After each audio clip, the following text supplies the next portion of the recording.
Hello everybody, welcome back to the channel, and I see you're back for another in-depth guide because you might want to get into another clan.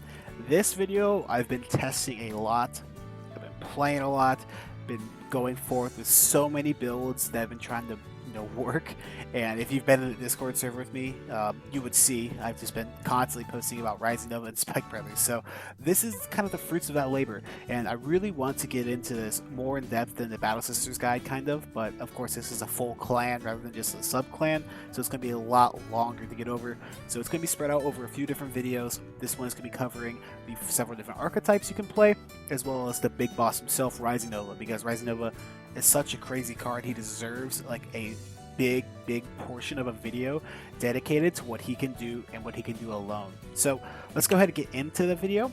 We have Spike Brothers itself. Well, it's a good Force deck that uses basically Force 1 and 2 because of Nova, and a mix of the V and G era cards. So you get a lot of high power multi-attacks, which is very different than other decks. You cannot, there's ways to string 20 combos together, but mostly you're getting between 6, 7, and 8 very high pressure, high power attacks. Like I said, that adds to this deck's offensive pressure because you have cards like Agrius, you have cards like Villain that really put on a lot of pressure on your opponent because you're swinging up Force 1, Force 2. And as well as this deck is very skill expressive. The skill scaling in this deck is insanely high because you're able to play so many different cards and there's so many different techs, like with most decks in Premium, but with Spike Brothers in particular because of the interactions. The ways give a lot of calling during the main phase, a lot of calling during the battle phase. You can really do a lot of small tuning and tweaking to each and every build to really make your deck just one of a kind. So let's get into the pros and cons. Just kind of blaze through this. So pros, again, the deck has great aggro. This means that like Bracky, Breathe Spurt, your cards like Power Back Ronaldo, if you choose to play it, you're going to be playing these cards that get really good value and pressure your opponent very good early. That's why the deck is so good on grade 2, because you're getting such high power and such efficient power that you can force your opponent off of their grade 2 and then force them to ride up. Now, very divergent build paths. You have several different builds. In Proof's video, he had 5 different builds that he could show off, and that is just, that's just scratching the surface of what the clan can do. Again, the deck has very high power because you're getting Force 1, Force 2, and then on top of the power skills of the cards themselves. And the G Zone is spectacular in this clan. It's one of the clans that has so many different options in the G Zone that you can really kind of flex into several different cards that per game, per situation. Now, what are the cons? Well, the deck is really weak to disruption. Kagero, Denal Griffin can really ruin an unprepared player. Narukami is bullshit that hits 2 cards, can really ruin an unprepared player. Sometimes you're very weak to your opponent riding up. Say you're playing against a cross and you don't have a Heal Guardian in hand, they can just ride up and kill you because your deck doesn't have a lot of these defensive tools to kind of survive that. No Counterblast with Stride, other than Villain Verminous, but you kind of need Counterblast to kind of set it up perfectly. There's really no good option if your opponent's starving you. You kind of just go into a costless Stride that can put in a decent turn. And unfortunately, we don't currently have any interaction. There is a promo coming out, but we don't know when that's coming, so we can say for right now, we don't have a Denial Griffin effect. We don't have any ways to spin cards back to their deck during their attack phase. Like most clans don't, but it kind of hurts, especially in Spike, since our defensive pressure isn't as good. We don't really have as many defensive tools, even though Linus and Hecaton are really good cards. And again, it's kind of CB heavy to plus, like Ambush Dexter and Rona are great cards, but again, they cost Counterblast to get extra cards on the field without using hand. So unfortunately, those do weigh up, and kind of that whole weak defensive part of the deck does kind of rear its ugly head, but we are getting cards in the future to kind of break that down. Now, getting into several different builds of Spikes, we have the aggro variants, which are more of the V-era aggro, where you're playing full power Agrius and trying to kill them very quick, and then we have the bad Endragger aggro, where you're trying to use good Endragger with the old Break Ride bad Endragger to push a lot of damage on your first stride, and maybe even kill them on your first stride. And then from the direct opposite of that, we have Hellheart 8, which is the crazy, some people say late game, but the way you can play the deck, it's not very late game. And it kind of just wants to get into this Hellheart 8. Once that card comes down, it's basically over trigger or death. There's no avoiding it. And then the other, which is the more mid-range, you want to build Soul for Villain Verminous. because this is another card that kind of, once it comes down, if your opponent doesn't hit super defensives or they don't have the most ginormous hand, if you are in the right conditions, this card is pretty much always going to kill them when it comes down. Now, I don't have full builds in this video, but I'm going to leave a link in the description down to Living Proof's video where he goes over 5 different builds for, you know, decks like this. So he has the good end list, the bad end V list with the Agrius list, and all of these lists he has in that video, and it's worth a watch because he goes over the decks and goes over the cards, and it's a good supplement to what I can provide in this video series. So let's go over Rising Nova. Now, Rising Nova skills reads: when you would ride, you could acquire Imaginary Gift Force. You get 1 and 2 instead of choosing 1 and 2. So why this is important, first of all, is means you get them both without having to commit to one. So say you ride 2 Novas, you can just get both of them, and say you want to ride a different grade 3, you can choose whether you want an extra Force 1, maybe a Force 2 for your Vanguard, and that is really, really strong because sometimes you don't have a second Nova to ride, but you need another marker. So you ride let's say you ride a Dudley, and then you can choose, okay, so maybe I don't need the extra 10k power because I have 2 Emperors in hand, I could call them out to get the extra 10k, so I'm going to put a Force 2 on this marker. This makes a big difference for kind of sculpting your game to how you want to kill your opponent and finish him off, because sometimes you don't need that excess power because you're playing against a deck that is playing maybe like Luard playing 10k triggers, or they're playing 5k grade 1s like some decks do. Now, its other skill is Soul Blast 1. You can choose up to 2 other grade 3 rear guards and copy their abilities. You get their entire abilities. Now, this is Gasteel. We all know Gasteel got banned for being such an absurd card. And this card does it by having him on the rear, which is, it's kind of the same ability of accessibility as Gasteel did. And this is insane. This is like why I'm dedicating this video and this series to, because this skill is so important to, you know, Spike's success, that this card just has so much for the deck. And then, of course, its name is Rising Nova, so a lot of your GR support can work with this if you want to go in that route. So let's get on to why Force 1 and 2 itself is super strong. So super easy to hit magic numbers. And this means that if you put a grade 2 with a booster behind it, you're swinging for 28k. And 28k with the boost is 20k to block. And this is more significant because heal triggers are being moved into heal guardians. So they're going to have to be using a G-Guard or 2 cards to guard a single one of those columns. Now, they have to guard these columns because of, you see, the way you need to hit. So instead of needing 6 hits to kill, you need 1, 2, 4, 6 if you hit no triggers, no crits at all in the game. So if you're playing around a card like Villain Verminous, your opponent needs to stay at 2 damage to kind of survive and be able to weather the Villain Verminous turn. Because Villain Verminous has the weakness of if you hit them, you don't get the call. But if they're at 4, they can't afford to go to 6, obviously, so they have to guard it so you can keep continuing that chain. Now, marker movers give this significant power, because now you're able to go, say you attack with 28, you can move that marker to the other column and that swings 28, maybe you move it to the other column and it swings 28, and then your Vanguard swings 28, and this is so many different small incremental attacks that if you were just swinging 18 with a crit, your opponent just guards with a 15k or a 10k, that is such, you know, so much weaker. And you see 1, 2, 4, 6 is kind of the ideal you want to get your opponent to, so you want to poke them early in the early game if you're not playing super aggressive. Then you hit them to 4 with 1 force marker, then you kill them with the next, and that is a very, very good condition. You kind of want to play around this. You don't want to be putting your opponent at 3 or 5. You want to sequence your attacks so that they never kind of leave that even damage outside the early game, because your opponent being at 3 and going to 5 means they get 2 extra damage checks, instead of they could have gotten no damage checks if they were sitting on 4 or they're sitting 2 to 4. This is super important, and it's really, really good that you need to stress that you have to play smartly around your markers and smartly around your crits, because this is the way you pressure your opponent out of the game. Now, Rising Nova is really good as well as with a bad end synergy, because obviously Proof will have a couple of bad end decks. You're able to get a double ride off. So this card called Good End Dragger, he talks about it. It lets you ride 2 grade 3s, so you can ride a Rising Nova to get the Force 1, Force 2, and then ride the Bull Spike to kind of pass that around, making these aggro builds very, very strong and efficient in what they do. But yeah, it just generates the Force 1 and 2. I figured it's good enough to kind of put it in this video. Now, Rising Nova's Vanguard skill is insane, and if you guys know, and you've played against Dark Irregulars, Gasteel, you'll know that it's one of the most degenerate cards they ever printed. And Rising Nova is almost on that level. It doesn't give you GB, which is, you know, thank God. But overall it's still insanely good. As you see, you can copy 2 of any card. You can copy Dudley Emperor, which gives you call cards from the deck. You can copy Greedon, which will restand and give the skill again. So you can get so many crazy ride-up combos, and if you focus on, like, I'm going to make my ride-up as strong as my strides, you can be an extremely threatening deck, because people know Spikes is a deck that really needs to ride up to put on an insane amount of pressure. And if you're able to build your deck in a way that can, like, yeah, my ride-up is like even deadlier, because Rising Nova being able to copy 2 Vanguards is just crazy. So you see here, you get an option for a double restand with Greedon.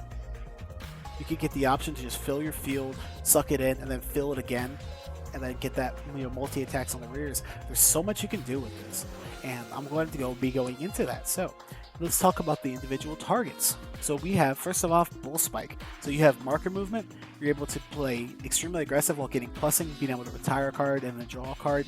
You know, it's a very good effect. You basically get 1 10k and 1 crit to your entire board because you are passing those markers around. And if you're behind, it's a great double copy because you're drawing 2 and you're removing 2. And you don't have to counterblast for the cost, so you only need is a Soul Blast. And you can kind of run light on Soul, so it's not always the optimal play, but if you're playing very aggressive, it's obviously very good to draw a couple cards, kill a couple units, you know, you go +2 while removing your opponent's cards. Very, very good target. As well as Dudley Lucifer, you get hand neutral multis because you're able to call out a Dudley from your hand while drawing, while filling the soul. Very good because your Dudley cards do Soul Blast a lot. It's a good rearguard skill as well, so you're putting a card in your deck that you kind of want already because you're getting the counter charge out of it, which can be very good for popping off with a lot of combos. And this can proc the Goman, which is the Greedon Battledore, which is the generic Dark States, you know, guard 2 from hand. And this can proc it, and if you copy with Rising, do several other things, that can be a very deadly combo in and of itself if you have a lot of CB. Onto the Emperor. Now this alone gives you 5 attacks just from going Emperor, call Dudley Davy, call Dudley Daisy, call Dudley Lucifer for 1 CB. Or sorry, 1 total CB. You need 2 face up. Now, if you're using any other cards, say like Bull Spike to be able to move those markers around, or get retires, or using say Ogle to give +5s, or using anything else, this becomes even more impactful. Now, its rearguard skill is also very, very good because you're able to use this rearguard skill when you transition into strides after you use a very deadly grade 3 turn. Say you want to ride a Lucifer and then have your Emperors out and you get an extra 10, 15k pumps to your field.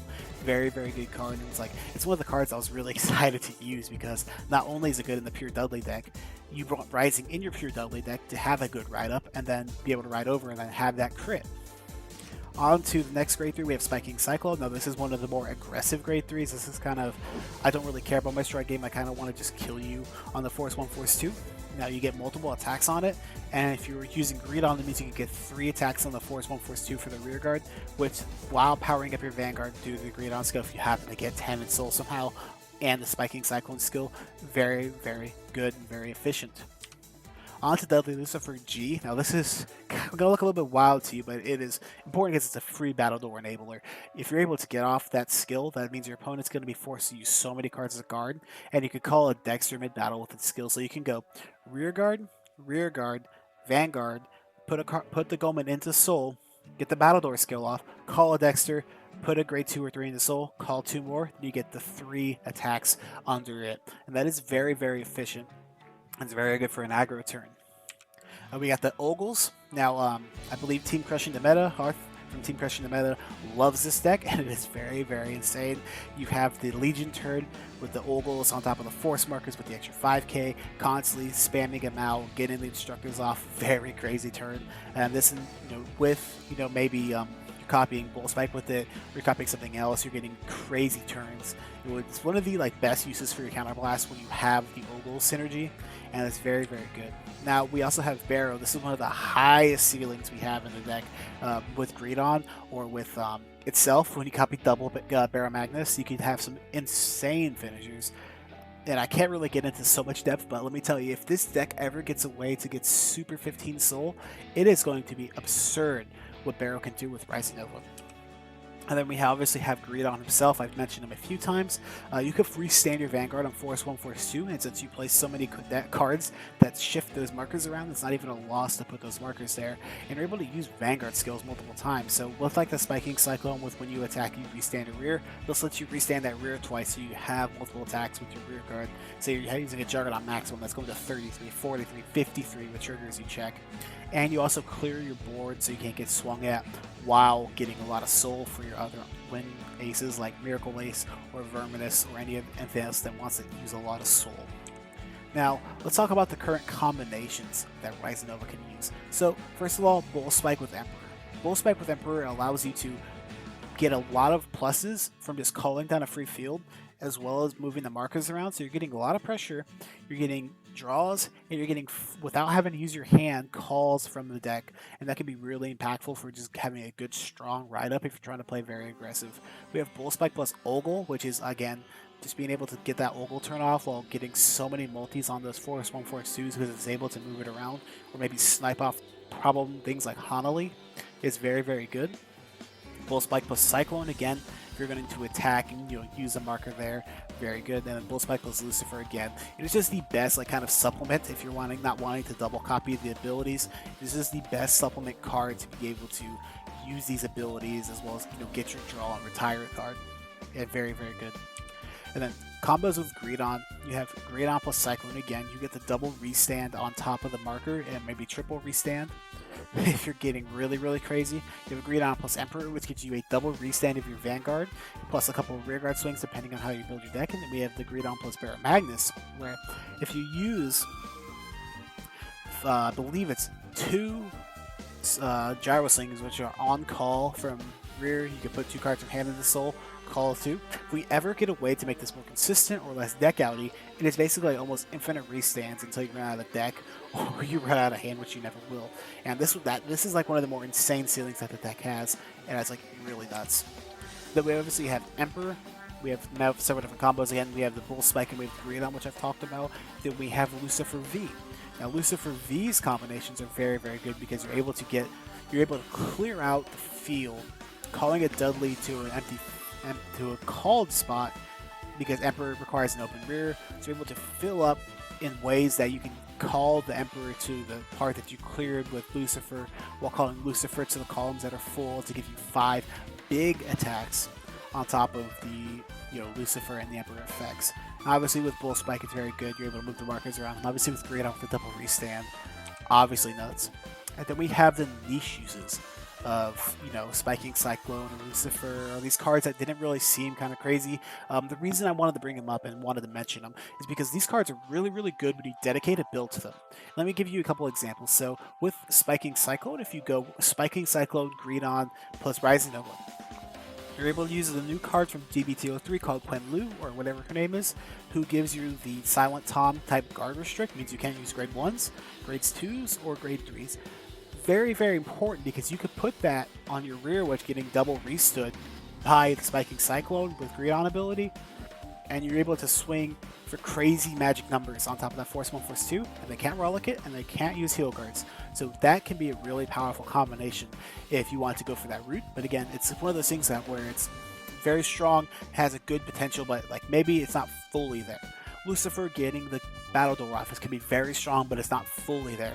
Barra Magnus getting one of my favorite combinations I've done with Barra Magnus is I've copied 2, I've gotten the GB1, and I was able to, I had a lot of CB, so this is kind of like one of those ceiling plays your opponent just kind of gives you a lot of CB, where you suck up the grade 1 Greedon card, which gives you the 2 from hand for every guard, with double Mayhem Tiger, which is Soul Blast when they guard, and you have to, and they retire one, so they have to call 2 more. So say they guard with a single copy of, say they guard with 2 10Ks from your 29, so they're at 33.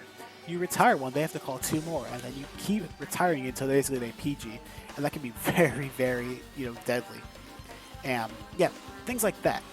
Things like that are really, really high ceiling, these really crazy potentials, but they don't have these like very consistent or very optimal build paths, but the potential is there because Rising Nova enables all of these cards to be very, very good and very usable in the future if they ever get off. I know the Ogle is there, I've said it, it's very good, But again, it's just not something I would play, and I think it's a little too counterblast heavy to be super reliable.